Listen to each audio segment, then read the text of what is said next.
Everywhere online, you see it, the 30-day fat loss challenge, bold promises. Fast transformations. Before and after pictures that look like months of work squeezed into a few weeks. It sounds exciting, even motivating. But if you've ever wondered what really happens to your body during those 30 days, the truth is far more fascinating, and a little less glamorous. When you begin a fat loss challenge, the first few days feel like progress on overdrive. You clean up your meals, drink more water, maybe start working out again. Within the first week, the scale drops quickly, sometimes 3, 5, even 7 pounds. It feels like magic. But that early, weight loss, isn't pure fat. In fact, most of it is water weight. Here's why. When you cut down on carbs, your body depletes glycogen, a form of stored energy in your muscles and liver. For every gram of glycogen, your body stores about 3 grams of water. So when glycogen levels drop, water follows. The number on the scale drops too, giving you that big motivational boost. But it's not fat burning yet, it's your body adjusting to new habits. By week 2, your energy starts to balance out. You're past the initial cravings and you begin to feel more in control. You've built momentum.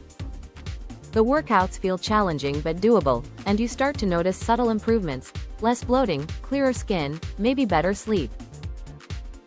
This is the week your behavior starts shifting. The brain begins to rewire itself. Discipline slowly replaces impulse, and you feel a quiet sense of progress. But week 3 brings the first real test, the plateau.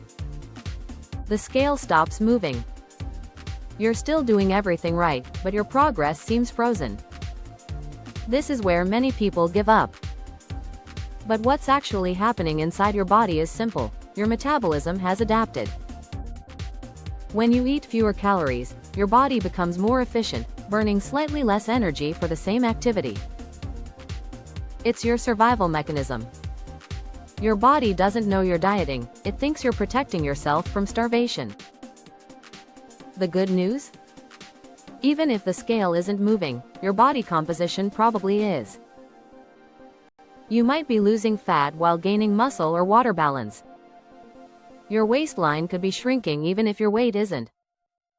The scale just can't tell you that story. By week 4, something deeper happens. You begin to realize this challenge isn't really about fat loss, it's about awareness. You start understanding how your body reacts to food, how energy levels fluctuate, and how habits affect everything from sleep to mood. The physical changes might be modest, but your self-discipline strengthens. You're starting to see that transformation doesn't come from intensity, it comes from consistency. And this is where most challenges fail, not because they don't work, but because people stop after 30 days.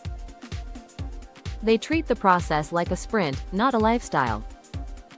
When the challenge ends, old habits quietly return, and the weight follows.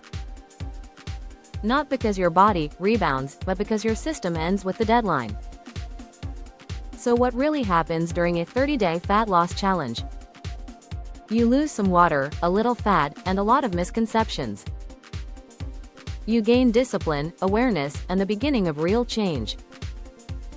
In the end, the most valuable transformation isn't physical, it's mental. If you use those 30 days not as a finish line but as a foundation, that's when the results become permanent. Because real fat loss doesn't happen in 30 days, it starts there.